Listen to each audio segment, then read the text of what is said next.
Chag Sameach. The last time the Jewish calendar gathered us to say Yizkor was Shmini Atzeret, October 7th. Perhaps you were here. The news had just come in hours before, and we didn't yet know the full extent of the horrors that had taken place. We didn't yet know just how many people we needed to include in our Yizkor prayers. Now, more than 6 months later, we have, in a sense, been observing Yizkor every day since that horrific October morning. We have been reading the names of fallen IDF soldiers each week at our Shabbat services. We've all read the stories of those killed on October 7th. We've seen their pictures. We've had the terrors they went through very much in our minds.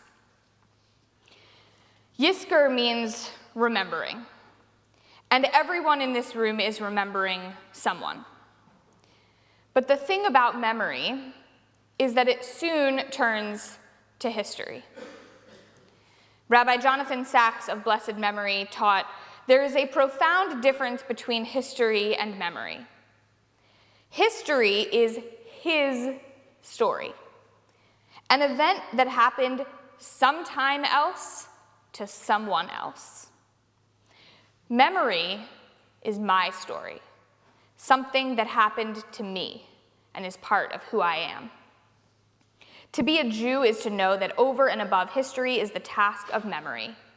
More than any other faith, Judaism made this a matter of obligation. Memory is personal. We remember our loved ones on the anniversary of their passing each year, their yahrzeit, and then we get together to communally remember 4 times a year at Yizkor. It's a time we remember our own loved ones who've passed, those in the PAS community who've passed, and those in the broader Jewish world who've passed. And that's the case every year. But that third category of remembering has never been more relevant than it is today, our first Yizkor since October 7th. In that spirit, let us now remember some of our Israeli family who were taken from this world on October 7th and its aftermath. I wish that the number of people killed on October 7th and in its aftermath was small enough that we could share all of their stories here today, remembering each one of them for the unique individuals that they were. And I imagine that as Yom HaZikaron, Israel's Memorial Day, draws near, more and more stories will start to be memorialized. But in the meantime, here are just a few. Daniela Petrenko was 23 years old from Haifa. She moved to Rishon LeZion with her partner, Daniel Goltman, and she had plans to begin studying finance this past fall. She's been described as someone with so many plans for the future, always ready to help with any task, and a real family person, always helping with her younger siblings, almost raising them. Given her responsible nature, it seemed like a great idea for her to take one night off from all that responsibility. The Nova Music Festival was going to be her last hurrah before beginning her classes. She loved to celebrate, to be happy, to dance. She loved life. She was murdered alongside her partner Daniel at the festival. When Katya Tebgan was 5 years old, she and her family made Aliyah from Belarus, driven by hope for a brighter future.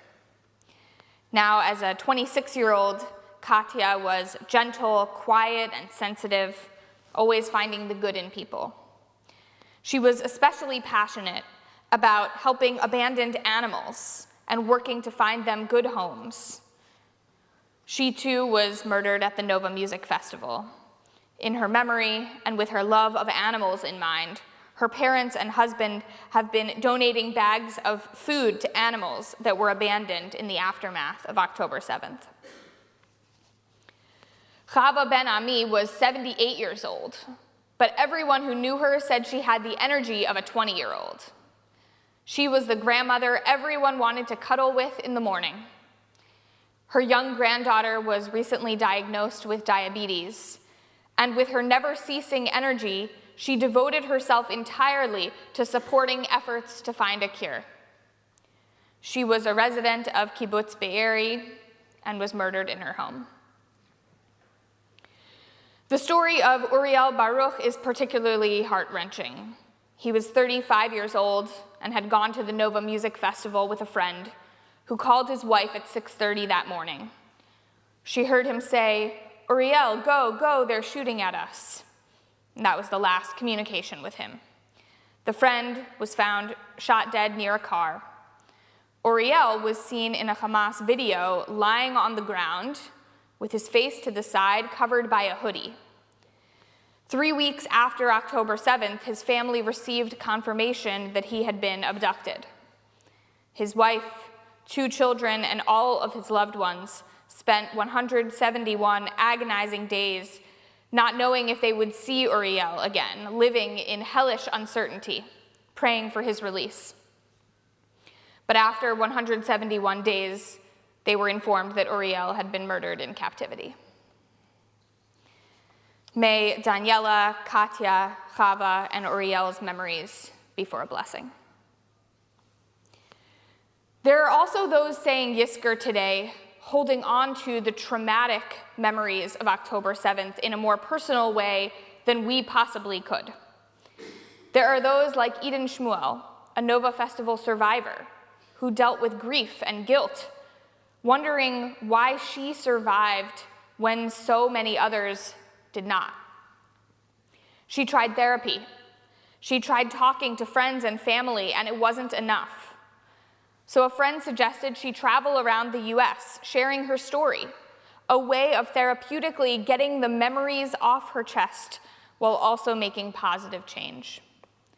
She's traveled around, sharing her intensely personal story, filled with tiny details, a minute-by-minute recounting of 24 hours she called the most beautiful and the most horrible of her life. Finally, she started to feel like she could live again. Her life had meaning and purpose. What Eden was doing in sharing her story was making history into memory for those of us who were spared the true memory. She's not the only one. In early November, we here at PAS welcomed Gili Roman to this bima, brother of then hostage Yarden Roman, who has since then, thank God, been released. Gili told us the harrowing story of Yarden's capture while her husband and daughter were able to escape. Gili helped us make Yarden's story not just someone else's, but ours, personal. And when she was released, our entire community breathed a collective sigh of relief and joy, as we would for any released hostage, but especially Yarden, after her story became so personal to us. That is the difference between memory and history. And diving deep into memory is what it means to say Yizkor. Rabbi Sachs's quote about history and memory continues, specifically about Passover. Pesach is where the past does not die but lives, in the chapter we write in our own lives and in the story we tell our children. Passover is the ultimate holiday of memory. We don't just talk about an event that our ancestors experienced, but an event that we personally experienced. We say at our seders, Bechol dor vador, chayav adam lirot et atzmo ki'ilu hu yatsa mimitzrayim. In every generation, each one of us is obligated to see ourselves as though we personally left Egypt. They weren't slaves in Egypt, we were. They weren't liberated, we were. They didn't wander in the desert for 40 years, we did. It is our personal story, our personal memory. The task for us in the years ahead and Yizkors ahead, beginning with today, is to not let the story of October 7th become history, but to keep it close to us as memory. Just like the story of Passover, Daniela Petrenko, Katya Tebgan, Chava Ben-Ami, and Uriel Baruch's stories, as well as hundreds of others, must now become part of our collective memory as a Jewish people. Bechol dor vador, in every generation, we are obligated to personally hold on to the memories of October 7th. These stories are not someone else's, they are ours. Chag Sameach. Before we take time to reflect on our own loved ones who we are remembering today, we will take a moment of silence and memory for the victims of October 7th and its aftermath, and then we'll come together to say Kaddish for them communally.